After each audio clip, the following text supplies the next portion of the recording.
Hello दोस्तों, ये देखिए भोजपुरी सुपरस्टार सिंगर धनंजय धड़कन का शूटिंग चल रहा है नेपाल के बहुत ही खूबसूरत और प्यारा लोकेशन जनकपुर धाम में। मैं तेरा आशिक के बाद प्रोड्यूसर कृष्णा आर्या व राकेश यादव फिल्म बना रहे हैं मैं तेरा दीवाना फिल्म, जिस फिल्म के डायरेक्टर है सूरज राजपूत। और इस फिल्म की शूटिंग नेपाल के बहुत ही खूबसूरत लोकेशन पे किया जा रहा है।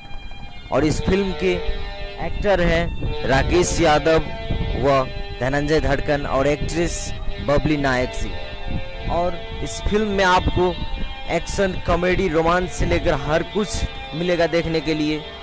हर चीज़ से भरपूर है ये फिल्म, आप सब ज़रूर देखिएगा और अपना प्यार और आशीर्वाद बनाए रखें। लव यू ऑल दोस्तों।